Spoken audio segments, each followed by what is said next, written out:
No vídeo anterior, exploramos um pouco da poética de Aristóteles, sua história e seu conteúdo, mas a influência desta obra é tão grande que não caberia naquele vídeo, e portanto, temos que dedicar um vídeo todo só para falar disso. Afinal, a mesma obra que usamos para ilustrar os argumentos de Aristóteles foi utilizada para a criação de um dos melhores filmes de todos os tempos, Chinatown. Obras que estão separadas por mais de 2000 anos ainda se conversam e têm muito a ver entre si.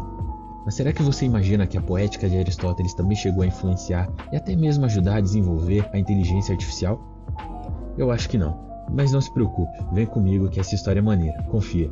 Eu me chamo Lisboa, sou escritor, tradutor e professor e neste canal falamos de narrativa, escrita criativa e analisamos histórias, fictivas ou não. Para começar, temos que lembrar que a obra de Aristóteles como um todo se perdeu após a queda do Império Romano. Esse conhecimento se dissipou para o mundo árabe, onde autores como Avicena e Averroes mantiveram a obra aristotélica, adaptando-a inclusive ao contexto muçulmano. Mas com as invasões árabes à Europa a partir do século VII e a reconquista na Península Ibérica entre os séculos XI e XII, as obras de Aristóteles voltaram ao mundo ocidental, influenciando profundamente a escolástica medieval, especialmente através de São Tomás. Em cidades como Toledo, na Espanha, formou-se até uma escola de tradutores voltada a traduzir esses textos que foram salvos para a língua árabe.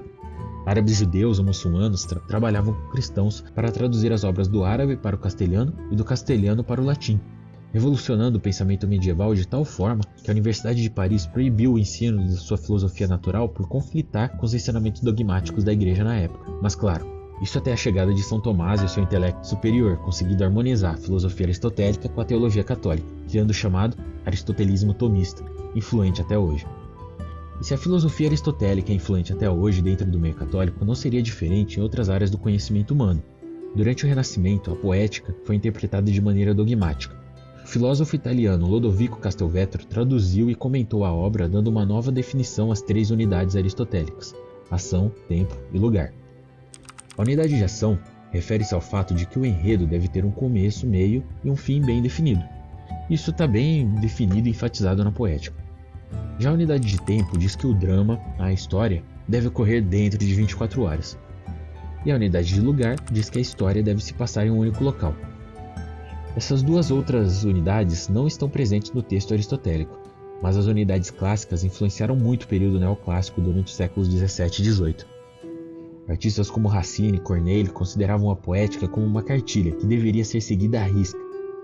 A ideia era ela funcionar como uma imposição estética mesmo. E aí chegamos ao século XVIII, onde um teórico e escritor alemão resolveu aplicar uma visualização a essas ideias. Seu nome era Gustav Freytag e ele nasceu numa cidade que hoje está na Polônia, mas na época era parte do Império Alemão. Freytag se tornou famoso em sua vida com a publicação de um livro chamado Solum Haben, mas hoje ele é mais lembrado por uma visualização que montou em seu livro De Techniek des Dramas, a famosa pirâmide de Freytag. No livro, Freytag faz uma análise das obras clássicas, especialmente as tragédias gregas e de Shakespeare, chegando à conclusão de que elas seguem uma estrutura de 5 atos. Exposição ou Einleitung. Aqui ocorre a apresentação dos personagens, o cenário e a situação inicial. Ação ascendente, Steigerung, é o desenvolvimento do conflito. Aqui as complicações são crescentes. Clímax ou Höhepunkt é o ponto de virada, o momento de maior tensão na história. A ação descendente, Fall ou Umkan, é a queda ou a reversão. É a consequência do clímax. A tensão ainda está presente nessa parte da narrativa. Catástrofe ou catástrofe, esta é a resolução final, o desfecho da história. A visualização em formato de pirâmide foi sua maneira de representar graficamente como a tensão gramática sobe até o clímax no centro e depois desce até a resolução. É interessante notar que o termo catástrofe em alemão, no contexto dramático clássico, significa simplesmente o desfecho ou a resolução final da peça, vindo do grego catastrophe, virada, final. Só depois é que ela foi ganhar essa conotação negativa que nós aplicamos em português.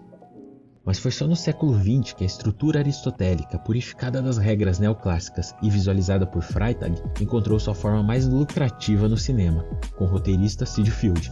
Field formalizou a estrutura de 3 atos em Hollywood, que é a espinha dorsal de quase todos os filmes que você assiste. O ato 1, durando aproximadamente 30 minutos, é a configuração, onde o personagem, o mundo e as situações são apresentados.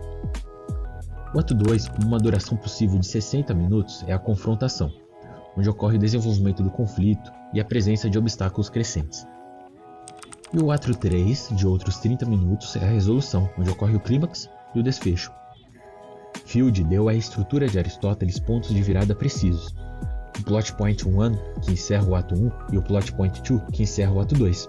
Esses pontos de virada são, na essência, a peripeteia e a anagnórisis, adaptados para o formato de script.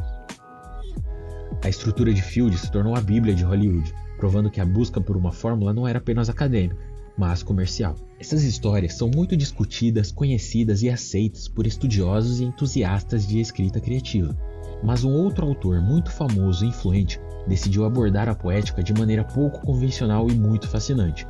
Seu nome era Kurt Vonnegut.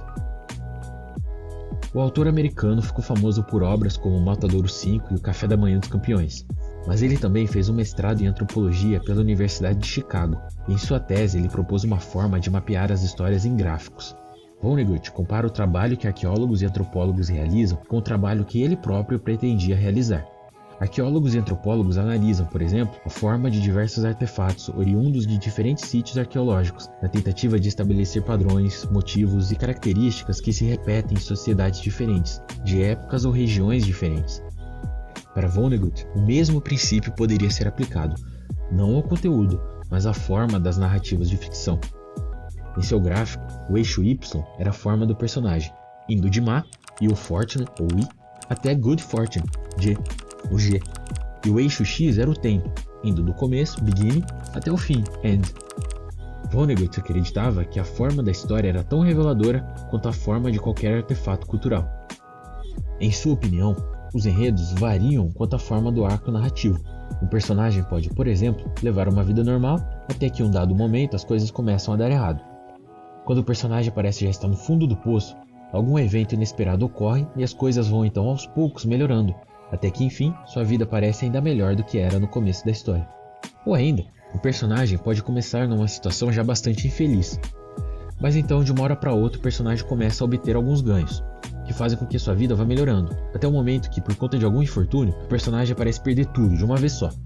Mas aí ocorre uma virada na história e sua vida começa a atingir rapidamente um nível de felicidade que parecia inalcançável ao personagem no começo. Suas ideias foram prontamente ignoradas, e o autor desistiu de escrever uma tese sobre o assunto, mas elas nunca deixaram de estar presentes em seu âmago. Já no final da vida, Vonnegut deu uma palestra onde afirmou: "Não há razão para que as formas simples das histórias não possam ser alimentadas aos computadores. São formas belíssimas." Well, there's no reason why the simple shapes of stories can't be fed into computers. They are beautiful shapes. Vonnegut faleceu em 2007, e foi só em 2016 que um grupo de estudiosos resolveu colocar à prova sua teoria. Um programa de computador desenvolvido pela equipe analisou um total de 1.327 obras em inglês disponíveis no site do Project Gutenberg. Cada obra foi decomposta em segmentos ou janelas de 10.000 palavras. Cada janela foi submetida a uma análise de sentimentos, que no trabalho se deu através de uma ferramenta chamada Hedonômeter, desenvolvida pelo grupo. O Hedonômeter atribui um ranking de felicidade a cada palavra. Palavras como riso e amor têm pontuações altas. Palavras como terrorista e suicídio têm pontuações baixas. Ao somar a carga emocional em blocos de 10.000 palavras, o algoritmo traça a curva da história. Essa curva representa as flutuações emotivas do texto, como vimos no vídeo 1, são indissociáveis do enredo. O algoritmo não lia o enredo, mas o arco emocional. Só que na teoria original de Vonnegut isso não é importante, pois ele usa a palavra story de modo geral. O resultado foram 6 tipos básicos de história: Rags to Riches, Tragedy or Riches to Rags, Man in a Hole, Icarus, Cinderela, Édipus. A tecnologia, que parecia ser a antítese de Aristóteles, na verdade validou a busca por estruturas narrativas universais. Isso abriu espaço para o desenvolvimento de LLMs para além das atividades mecânicas, mas também para os campos que consideramos mais criativos. Plataformas como Netflix, Amazon e Spotify utilizam tecnologias parecidas para alimentar seus algoritmos de recomendação de conteúdos. Outros modelos de linguagem, como Claude, Manus e até mesmo ChatGPT, utilizam algoritmos parecidos para gerar textos que se adequam às necessidades do usuário, analisando o contexto emocional de textos e rastreando seu desenvolvimento emocional ao longo de narrativas longas. Isso é um dos segredos por trás de tecnologias de criação de textos especializados, criação de vídeos e até mesmo em plataformas como esta que eu estou usando para falar com você. Claro que essas tecnologias apresentam fatores limitantes. O próprio estudo assumiu que não foi capaz de analisar obras com diversos núcleos narrativos, com muitos personagens e reviravoltas em seu enredo, algo que havia se tornado comum na segunda metade do século XX e é ainda mais comum hoje em dia. Eu mesmo sou muito crítico aos LLMs e a toda a indústria da IA, mas a sua existência talvez seja o que garanta a criação de enredos cada vez mais elaborados. Afinal, se Aristóteles previu a universalidade das histórias, foi Platão, através de Sócrates, quem previu a mediocridade causada pelo advento de novas tecnologias. Mas isso é tema para um outro vídeo, uma outra oportunidade. Por enquanto ficamos aqui. Deixa um like, se inscreve no canal, dá uma hypada se você estiver pelo celular e me segue lá no Substack, a Raiz e a Folha, que é onde eu posto contos com os desenhos meus todos os meses. Por hoje é só e até a próxima. Falou!